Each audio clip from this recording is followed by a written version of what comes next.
Assalamualaikum warahmatullahi wabarakatuh. Saya Siska Untari dari SMA 15 Bekasi, LPTK Universitas 11 Maret akan melaksanakan PPL 2. Assalamualaikum warahmatullahi wabarakatuh. Waalaikumsalam warahmatullahi wabarakatuh. Ketemu lagi nih sama Bu Siska di pelajaran kimia. Apa kabar hari ini, baik semua? Alhamdulillah kalau baik semua. Mudah-mudahan selalu diberikan kesehatan ya. Biar hari ini mendapat keberkahan, alangkah baiknya kalau kita memulai dengan berdoa terlebih dahulu. Silahkan ketua kelasnya untuk pimpin berdoa. Akbar. Sebelum kita mulai pelajaran kali ini, mari kita menurut agama dan kepercayaan kita masing-masing berdoa dimulai. Memberi salam. Assalamualaikum warahmatullahi wabarakatuh. Waalaikumsalam warahmatullahi wabarakatuh. Udah kita absen terlebih dahulu ya. Hadir masuk. Hadir Bu. Hadir. Oke. Akbar. Hadir Bu. Amelia Dwi. Hadir Bu. Iko. Hadir Bu. Zahra. Sebelum mulai pelajaran, Ibu mau nanya dulu nih sama kalian. Ada yang tahu nggak berapa pH asam? Boleh? Ada yang tahu? Ayo, kurang dari 7 apa lebih dari 7? Silakan kita. Di bawah 7, berarti kurang dari 7. Oke, kalau pH basah? Nah, lebih dari 7. Lanjut. Anda makan bakso? Mungkin salah satu makanan kesukaan kalian, ya. Oke, ini ada nih gambar bakso. Yang bolong dikasih gambar bakso, enak banget ya. Oke, pernahkah kalian menambahkan cuka ke dalam bakso? Pernah. Ada yang pernah, ada yang nggak pernah. Oke, yang pernah, rasa baksonya berubah nggak? Berubah. Lebih apa? Lebih enak. Lebih apa? Kita akan mengidentifikasi beberapa bahan di kehidupan sehari-hari, apakah dia termasuk asam atau basa dengan menggunakan indikator buatan dan indikator alami. Selain kita mengidentifikasi dia asam atau basa, nantinya juga kita akan mengelompokkan. Kita juga akan melihat gimana sih sifatnya asam atau basa ini. Kalau di Google Form ada 5 soal yang harus kalian kerjakan tentang materi indikator asam basa. Ya, Za, silahkan di-share, Za. Mbak.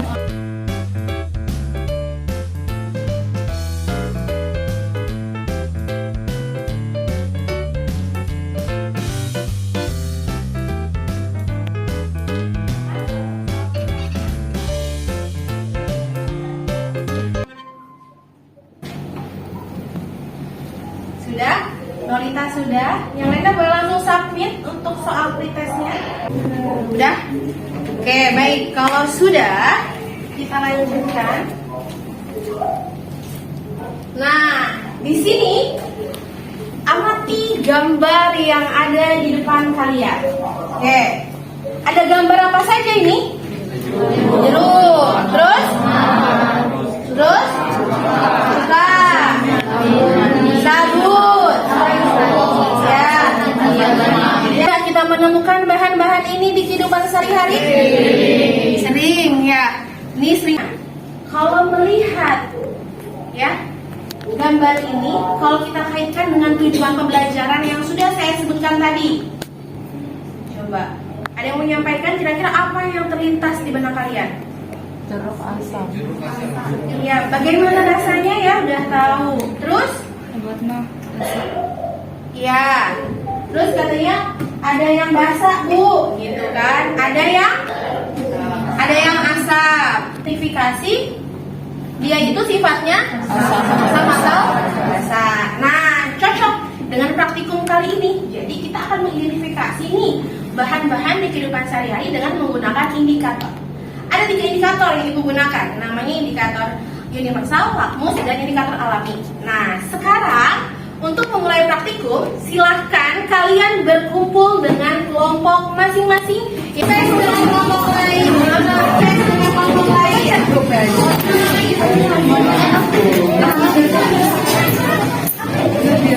Sambil memposisikan dengan kelompok masing-masing, kayak Ibu bagikan LKPD ya.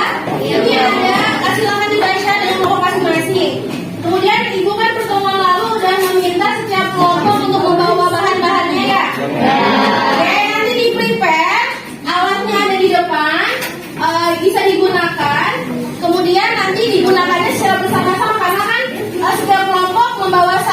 dibagi-bagi kemarin ya? Iya. Berarti nanti kalau sudah dipersiapkan boleh dikumpulkan di depan bahan-bahannya. Nanti setiap kelompok boleh ngambil sedikit-sedikit ya sesuai yang dibutuhkan untuk melakukan pengujian sampel sesuai arahan di LKPD-nya. Sekarang LKPD-nya Ibu bagikan ya.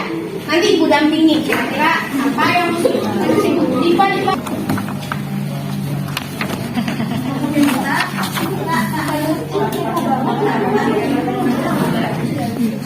Oke, silakan dibaca. Ini masih bisa.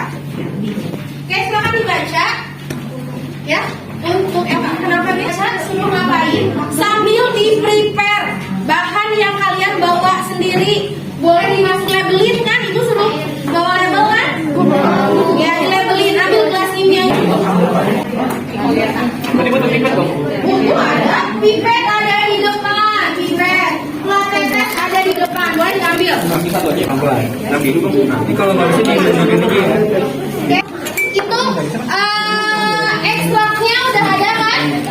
Nanti kalian bikin sendiri ya, ekstraknya ya. Teman. Belum kan?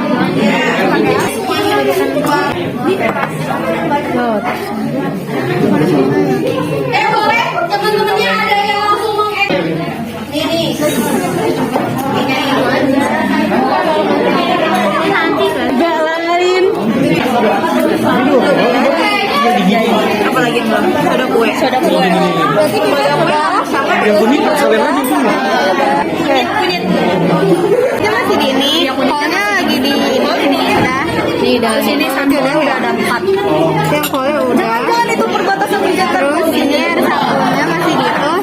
Nah apa ini? Bisa soda ini. Pastikan semuanya bersih. Bisa dipakai 2 kali.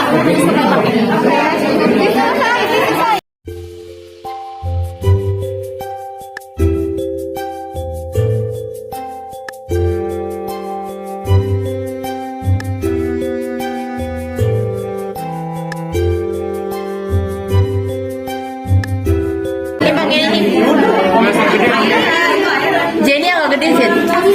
Habis. Ada. 1, 2, silakan duduk ditaruh tengah-tengah so. 2 fix 2. Nah, dari sini 2 dong. 2.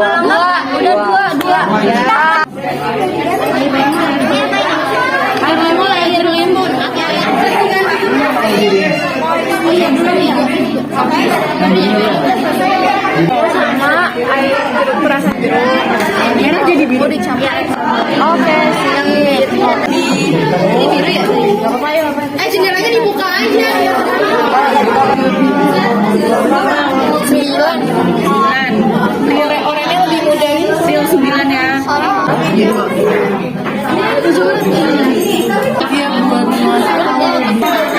Coba diulangi. Dari juga tadi kita bisa mengindikasikan sifat asam dan basa pada benda-benda yang kita temukan di kehidupan sehari-hari, terus menggunakan sifat lakmus sama dan bahan alaminya pakai ekstrak ungu sama kunyit. Adalah apakah perbedaan yang mencolok dari larutan asam dan larutan basa? Jawaban yang kami buat hipotesisnya adalah yang pertama untuk pertanyaan berapa pH larutan benda-benda tersebut, kami menjawab perkiraan pH dari larutan asam adalah kurang dari 7, sedangkan perkiraan pH dari larutan basa adalah lebih dari 7. Yang kedua ada jeruk. Perubahan warna yang dilakukan pada lakmus merah adalah menjadi tetap merah, dan pada lakmus biru dia menjadi merah. pH di indikator universalnya adalah 3, maka air jeruk tersebut termasuk larutan asam. Yang ketiga ada air sabun. Air sabun perubahan warna lakmus merahnya menjadi biru, dan pada lakmus biru perubahannya tetap menjadi biru. pH di indikator universalnya adalah 9, maka air sabun tersebut menjadi basa. Dan netralnya itu minuman berkarbonasi, yaitu tadi Coca-Cola, lakmus merah tetap merah dan lakmus biru menjadi merah. Itu pH indikator universalnya ada 3. Oke, selanjutnya yaitu adalah ekstrak bahan alami. Yang kita gunakan yaitu adalah kunyit berubah menjadi warna kuning muda, sedangkan menggunakan kolumum berubah menjadi warna merah muda. Begitu juga dengan air sabun, menggunakan kunyit menjadi kuning tua, sedangkan dengan kolumum berubah menjadi biru kehijauan. Berdasarkan percobaan yang telah dilakukan, Yang pertanyaan pertama, kelompokkan larutan-larutan tersebut. Yang mengandung asam ada air sirup, cuka, dan karbonasi. Untuk yang larutan basa ada air sabun, soda kue, dan obat mah. Nomor analisis sifat larutan asam dan basa. Berdasarkan data percobaan menurut lakmus, air jeruk, larutan cuka, minuman berkarbonasi bersifat asam karena dapat mengubah lakmus biru menjadi merah. Lalu yang menurut lakmus, air sabun, larutan soda kue, obat mah cair bersifat basa karena dapat mengubah kertas lakmus merah menjadi biru. Melihat data percobaan, sifat asam memiliki rasa yang asam, sedangkan basa memiliki rasa yang pahit. Untuk larutan asam, pH-nya kurang dari 7. Dan untuk larutan basa, pH-nya lebih dari 7. Yang bersifat licin seperti sabun cenderung bersifat basa. Sampaikan kesimpulannya. Berdiri dari kursinya aja langsung di situ. Boleh, siapa yang berani menyimpulkan? Jadi kita dapat mengetahui sifat asam dan basa dari zat-zat atau benda-benda yang ada di kehidupan sehari-hari menggunakan indikator kertas lakmus, indikator alami yaitu berupa ekstrak kol dan kunyit, dan indikator universal. Dengan indikator alami itu yang tadi kalian gunakan. Ada kunyit sama kol ungu. Sebenarnya banyak indikator alami yang bisa digunakan. Ada kulit manggis, bunga sepatu, bunga bougainville, pacar air, itu alami. Jadi hanya indikator yang mengalami perubahan warna saja yang bisa dikatakan sebagai indikator alami yang bisa digunakan. pH yang sesuai dengan perubahan warnanya. Ya. Ada PP yang disebutnya ada bramtimol biru, terus ada metil merah, metil jingga juga ada. Silahkan boleh kembalikan kursinya ke sedia kala. Silahkan posisinya.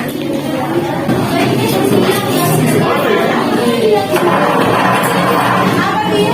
Gak apa lanjut. Kita akan melaksanakan post test, ya. Ada soalnya sama 5 Google Form. Silahkan dikerjakan.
Pengalaman apa sih yang sudah kalian dapatkan pada pembelajaran ini? Coba siapa yang mau menyampaikan?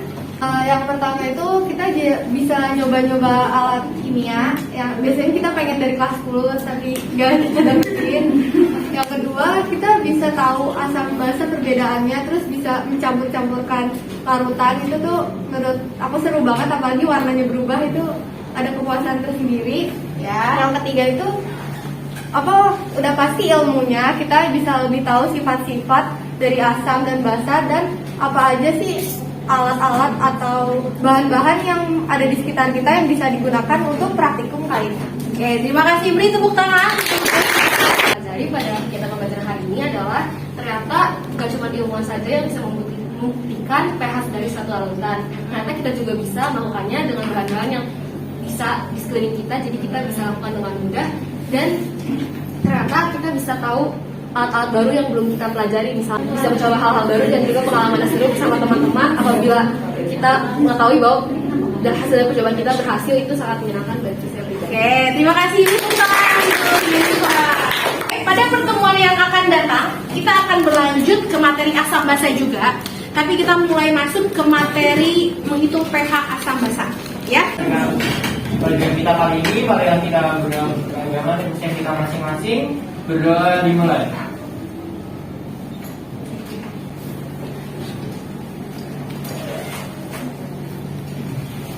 Doa disebutkan memberi salam. Assalamualaikum warahmatullahi wabarakatuh.